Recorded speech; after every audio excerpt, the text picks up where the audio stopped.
un escarni amb la llengua espanyola a Cataluña? A mí el problema no son las lenguas, sino los derechos de las personas. Yo lo que creo que tenemos que preocuparnos fundamentalmente es asegurar que las comunidades políticas no tienen identidad. Una de las cosas más llamativas del léxico político catalán es la acusación continua anticatalanista, españolista. No, mire, el PP y Esquerra Republicana tienen dos proyectos diferentes acerca de Cataluña, pero los dos son dos partidos catalanes. No hay nadie que sea más catalán, ni tenga el patrimonio, ni lo pueda otorgar. Eso es la idea de ciudadanía moderna, un conjunto de individuos que se aseguran mutuamente derechos y libertades. Ahora bien, cuando vinculamos la ciudadanía con una identidad cultural y decimos, no, es que en tanto no satisface esos requisitos, ya es menos catalán, entonces ya empezamos a manejar una idea profundamente reaccionaria, conservadora, de lo que es la ciudadanía, y es en el momento en donde las cosas empiezan a ser complicadas, porque la realidad catalana es una realidad plural que no se transmite, por ejemplo, en sus instituciones, en sus usos parlamentarios, en sus ámbitos educativos. Ahora cuando dices, bueno, partidos españolistas, indiscutiblemente hay españolistas, como el señor Jiménez Los Santos, que desde cada mañana desde ese púlpito pues lanza lo que lanza. Eso es indiscutible. Pero lo que no hay es un proyecto político que sería el equivalente a los proyectos nacionalistas catalanes. Y yo no veo a ningún partido en Cataluña que sostenga, por ejemplo, que tendría los mismos datos estadísticos que en el otro caso, es decir, que toda la enseñanza ha de ser en castellano. O que, por ejemplo, pensara que tendríamos que reconstruir las colonias, el equivalente a los países catalanes, y que tendríamos que ir a América Latina a reconstruir esa locura del imperio, ¿no? Algo parecido a eso. O que la administración pública deba ser únicamente en castellano. A nadie se le ocurre eso, ¿no? Lo razonable es que cada uno pueda manejarse y aprender en su lengua materna y simultáneamente aprender la otra lengua en unas condiciones razonables con las proporciones de la población, y a partir de ahí pues los cursos normales de los acontecimientos de las lenguas. No hay que preocuparnos por la preservación de las lenguas, lo que hay que preocupar es la preservación de los derechos de las personas, no estamos nosotros al servicio de las lenguas, sino las lenguas al servicio de las personas. Si em permeten, connectarem ràpidament amb la nostra central de dades, que ens donen alguna informació, i crec que han sortit suficients qüestions com per poder encetar el debat. El nostre company Ivan i Brokers Finance, endavant. Brokers Finance patrocina aquest espai. Molt bona nit, Maribel, molt bona nit també als nostres convidats. Bé, avui a les dades jo m'he volgut fixar en el coneixement que tenen els habitants de Catalunya de la llengua catalana. Segons el cens lingüístic de l'Institut d'Estadística de Catalunya, l'IDESCAT, al nostre país hi ha un total de 6.176.751 persones que són majors de 2 anys. D'aquestes persones, aproximadament uns 5.800.000 entenen el català, uns 4 milions i mig el saben parlar, i 4 milions i mig més també el saben llegir. 3.077.000 persones el saben escriure, i finalment hi ha unes 338.000 persones que no entenen l'idioma.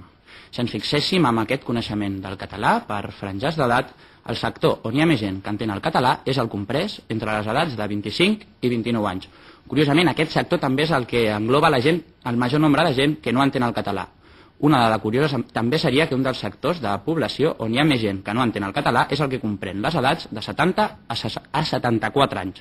Si ens fixéssim en el lloc de naixement d'aquestes persones, podríem dir, per exemple, que a Catalunya hi ha uns 654.000 andalusos que entenen el català i n'hi ha 95.000 que no l'entenen.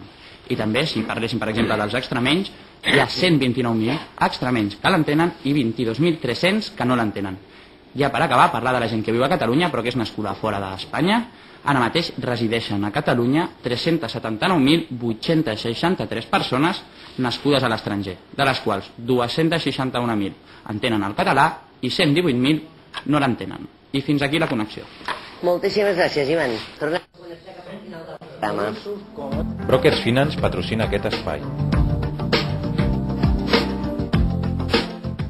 És que per què aquesta Ara, pot parlar, ara. Digui. O sigui, les estadístiques i tots els números, sempre els andalusos com a moneda de canvi, no sé què. Actualment, vives, a Catalunya, persones nascudes a Andalusia, n'hi ha 125.000, perquè els altres són catalans.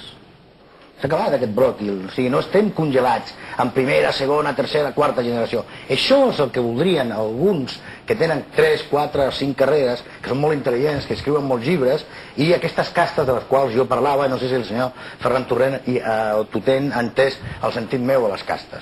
Vull dir, no, si és que nosaltres, a ningú ens ha obligat mai aquí ni a ser catalans ni a ser res.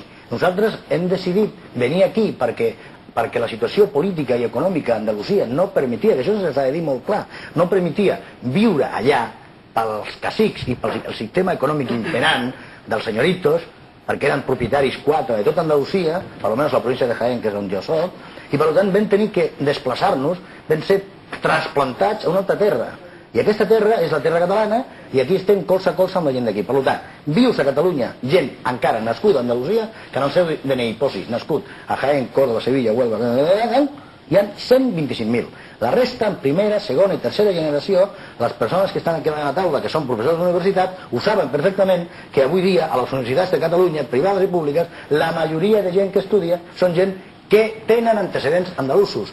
Però s'entén que catalans, per mi, és tot aquell, no a la història aquella que es va inventar el PSUV, que després la va agafar en Pujol i la va robar, allò de, que van dir, és tot aquell que trabaja i no sé què en Catalunya. No, és català. És això. Tot aquell que paga impostos a Catalunya i que aquests impostos no retornen. I jo em vull directament ja a entrar al tema de l'assumpte. Hem d'assolir, com a mínim, el concert basc. Com a mínim.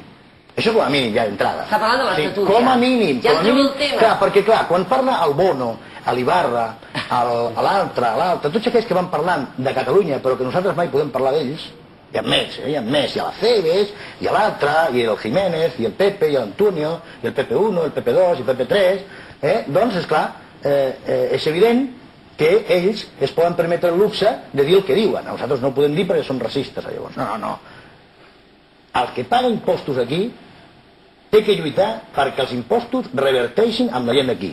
I després, el grau de solidaritat, per què no el podem decidir nosaltres? Perquè el que està parlant, l'any 72 va estar empresonat i va estar torturat en nom d'Espanya a la Via Laietana. Per tant, jo, el nom d'Espanya no el puc pronunciar, però és una qüestió de rebuig de la meva pell. Res més, perquè a mi la policia em va pegar en nom d'Espanya. I a mi em van obligar a fer el servei militar perquè vaig ajudar a tope per jurar-me, però com que no pertenyo a les castes aquestes que es juraven del servei militar obligatori perquè tenien fills i tenien branques que els connectaven directament amb els capitans generals i amb el franquisme, jo no em vaig poder jurar, vaig tenir que patir 14 mesos patint perquè venia de Catalunya i em van tornar a fotre psicològicament en nom d'Espanya, els militars d'Espanya. Per tant, jo sóc andalunyo. A mi el sumando espanyol no m'interessa. Jo sóc un producte nou d'andalús i català. I em sento molt content de ser-ho i em sento identificat amb la cultura política d'aquest país i em sento totalment representat per les 10 forces polítiques, 10, no 5, 10 que hi ha representades al Parlament de Catalunya. I si no em sentís representat, no sol·licitaria mai se m'acudiria sol·licitar muntar un partit polític. El faria i em presentaria a les eleccions. I això l'he dit més una vegada al meu paisano de Córdoba, al senyor de Huelva, al senyor Francisco García Prieto, y escolta, Paco, fes un partido y preséntate a las elecciones. Si tenéis ya todo el territorio y tenéis todas las subvenciones del mundo, la Generalitat, el Ayuntamiento, la Diputación, la Junta de Andalucía, les dan dinero a cabazos. ¡A cabazos! Es falso que no le estén dando dinero a un capataz que dice que controla el voto andaluz. Las clases y las castas catalanas les interesa tener capataces. Por eso están manteniendo este capataz en nombre de los andaluces que no s'ha presentat a les eleccions. Un moment, perquè hem de fer la mitja part. Sí? Hem de fer mitja part. Aquesta és la Apa, que s'ha despatxat a gust, i l'hem deixat, Concierto vasco. Si els hi sembla, farem una breu pausa i tornem tot seguit, perquè hi ha diversos temes. L'ha tret el senyor Cabrera, que és el tema de l'Estatut, però també aquest tema important de si pels nacionalismes la nostra economia està a la cua, com diuen els ciutadans de Catalunya. Fins ara mateix.